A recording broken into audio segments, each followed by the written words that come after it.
Hi everyone, my name is MINKAI and I'm excited to present this research on understanding kinship group using in StarCraft 2.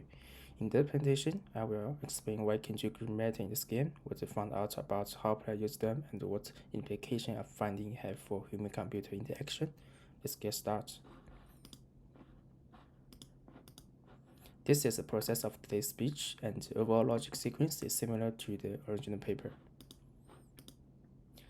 This research aims to understand the characteristic of kinship group use among players of different skill levels in StarCraft 2. They use mixed method approach involving quantitative analysis of replay data and qualitative analysis of online discussion to investigate various player kinship group behavior, including warm-up, producing units, and rebrand units under both normal and pressured situation.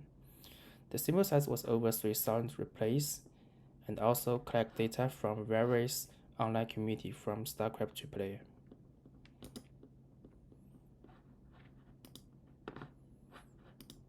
Before we dive into our research finding, let's give you some background on StarCraft 2. It is a real-time strategy game where players can choose armies of units to defeat their opponents. The game interface provides an optional mechanism called control group that allows players to select multi-units and assign them to group in order to quickly recall previous selection of units. Previous research has investigated the use of control group in StarCraft 2 and other real-time strategy game. For example, one study found that players who used control group more frequently had better performance than those who did not.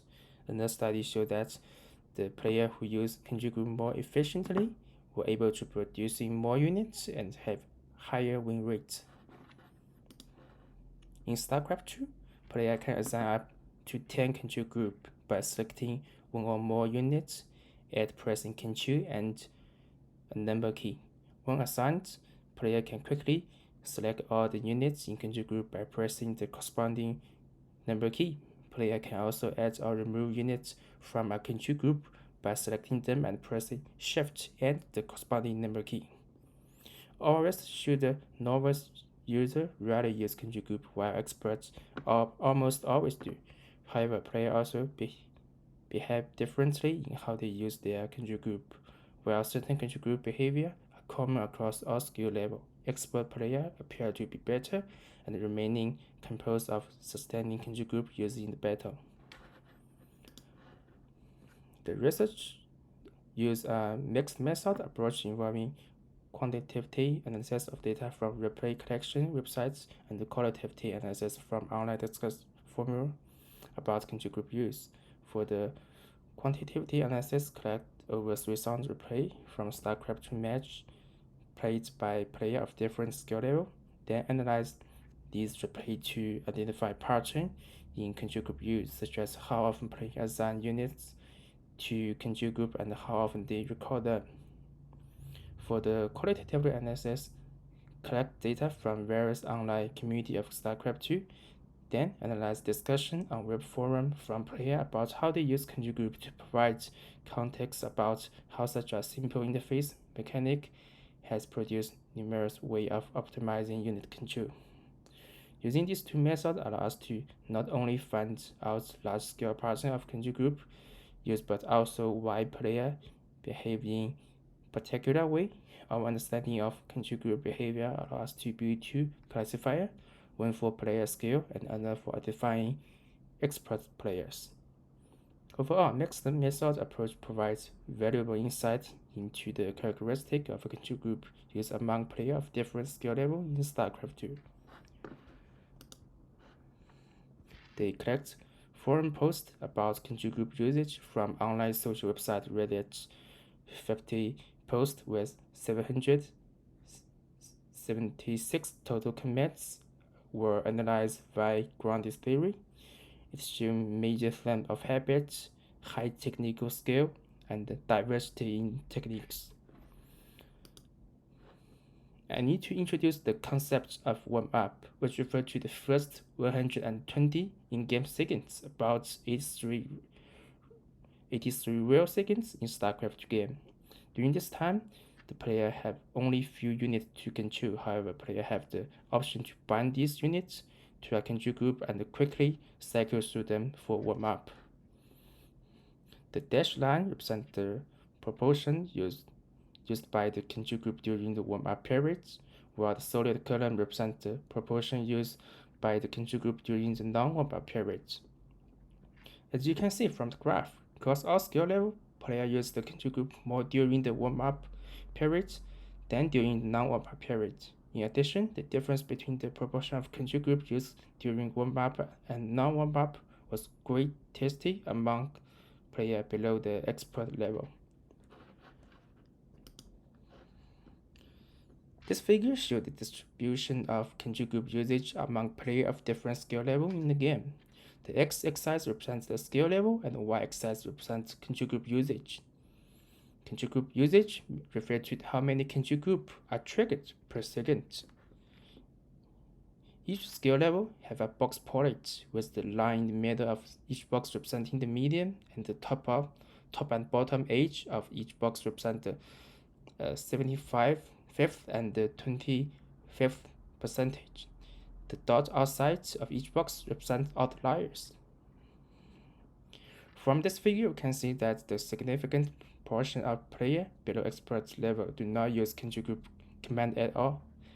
As skill level increase, control group usage gradually increase until reaching an average of 2 commands per second at expert level. The figure shows ratio of control group bind rates during peacetime versus battle player of different skill level. Rebind means reset the trigger key corresponding to the control group.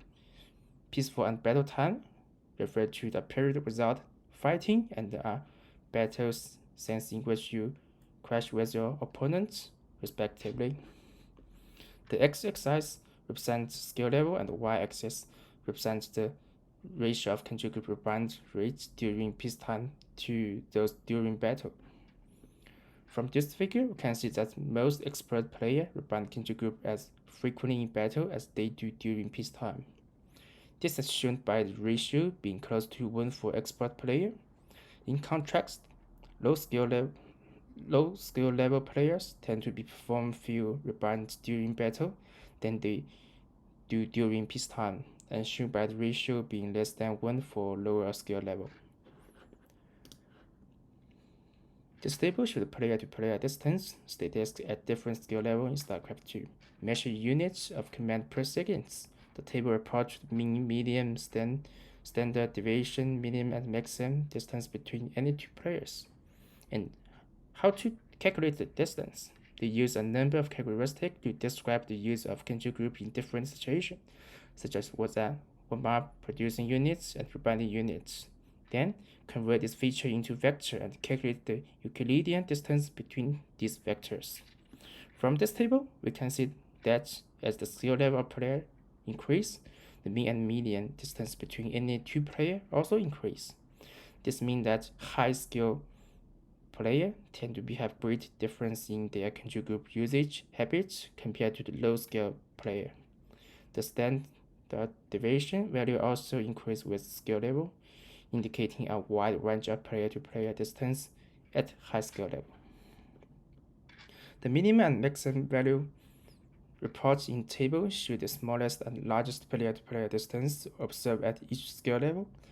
This value suggests that even within single skill level, there can be significant variation in control group usage habits among different players. The classification was estimated using a leave-one-out cross-validation, which we call low-cap method, and compared with a baseline classification performance. The X of figure represents the minimum number of matches played by each player, which is additional inclusion criteria for player. The Y represents the low-cap accuracy percentage. The arrow bars in the figure represents the 95% confidence interval for low-cap accuracy. The results show that an SVM-based classifier was able to achieve a low-cap classification accuracy of approximately 90% for identifying expert player based on the control group usage pattern. Many players practice gaming competitively. optimizing the user interface so be as unique and idiosyncratic as themselves. StarCraft may allow players to warm up without consequence by employing harmless and valid warm-up sequence that gives subtle cues to the user interface. Expanding to warm-up spanning for a conjugate group that is triggered without meaning, it defined as a useless keystroke to engage only for engage muscle memory. Expert players are constantly forced to adapt their play to their opponent's race, style, and tendencies, yet the same user pattern holder. The behavior suggests that experts should hold their control group to their current build order and conversation, perhaps as a way of coping with the need to play quickly. If control group use were defined by gaming events and outcome, we would see little consistency among players. This all lead to the hypothesis that is the relationship between the habit and performance is cyclic. Experts are capable of sustaining consistency high performance because of their control group habit, and their control group habit exists as a result of their consistent performance. So this is all of my presentation. Thank you all guys for watching.